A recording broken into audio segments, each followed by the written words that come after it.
কেবিসির মঞ্চে ঈশিত ভাট নামে পঞ্চম শ্রেণীর ১২ বছরের ছেলেটিকে নিয়ে যেভাবে কুশ্রীর সমালোচনা করা হচ্ছে, এত পরিমাণ ব্যঙ্গ বিদ্রূপ তাকে নিয়ে করা হচ্ছে যে সেই সমস্ত সমালোচকদের বিরুদ্ধে কিছু কথা না বলে আমি সত্যি পারলাম না। কেবিসি শো শুরু হওয়ার মুহূর্তে সে মাননীয় অমিতাভ বচ্চন মহাশয়কে জানিয়েছে খেলার রীতিনীতি নিয়মকানুন সবই সে জানে, সরাসরি খেলায় প্রবেশ করা যাক। এখান থেকেই শুরু তাকে নিয়ে ব্যঙ্গ বিদ্রূপ করা, কেননা সে নাকি মাননীয় অমিতাভ বচ্চন মহাশয়কে অপমান করেছে। কিন্তু কেন, ব্যাপারটা একটু অন্যভাবে ভাবা যেত না? হয়তো সে কেবিসির এই শো প্রত্যহ এত ভালোভাবেই দেখে যে এর নিয়মকানুন সবটাই সে অবগত, তাই সে অযথা সময় নষ্ট করতে চায়নি। এটাও তো মনে করা যায় যে ছেলেটি সময়ের গুরুত্ব বোঝে। ঈশিত ভাট কিন্তু প্রতিটি প্রশ্নের সঠিক উত্তর দিয়ে তার নির্দিষ্ট লক্ষ্যের দিকে খুব সুন্দরভাবে এগিয়ে চলছিল, যা কিন্তু সত্যিই প্রশংসার যোগ্য। হ্যাঁ, অবশেষে তার পরাজয় হয়েছে ওভার কনফিডেন্সের জন্য, কিন্তু যদি সে জিতে যেত তাহলে কিন্তু তাকে নিয়ে এত সমালোচনা করা হতো না।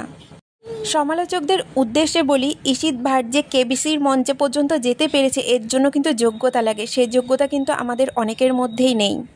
আর বাচ্চা ছেলেটির সাথে সাথে যারা তার বাবা মাকেও ব্যঙ্গ বিদ্রূপ করছেন তাদেরকে বলি, প্রত্যেকটা বাবা মাই কিন্তু তার সন্তানকে সুশিক্ষায় শিক্ষিত করতে চায়।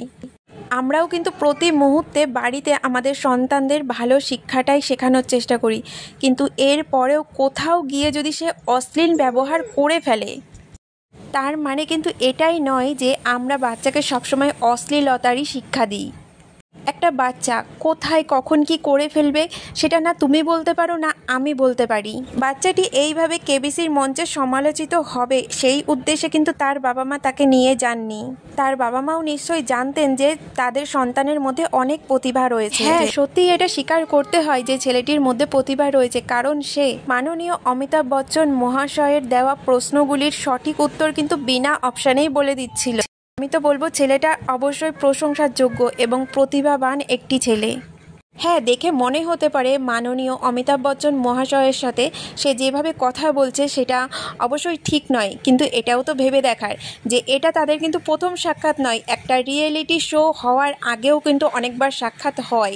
হয়তো মাননীয় অমিতাভ বচ্চন মহাশয়ের সাথে প্রথম সাক্ষাতে তার মেলবন্ধন এতটাই ভালো ছিল যে ঈশিত ভাট শো শুরু হওয়ার পরেও মাননীয় অমিতাভ বচ্চন মহাশয়কে দূরের কেউ নয় কাছের কেউই ভেবেছেন। তাছাড়া আমরা যদি ঈশিত ভাট আর মাননীয় অমিতাভ বচ্চন মহাশয়ের বয়সের সম্পর্ক ধরি তাহলে সেটা হয় দাদু আর নাতির, সেখানে কিন্তু সম্মানের সম্পর্কের থেকেও বন্ধুত্বের সম্পর্কটা অনেক বেশি হয়ে পড়ে। আমরা তো প্রত্যেকে এটুকু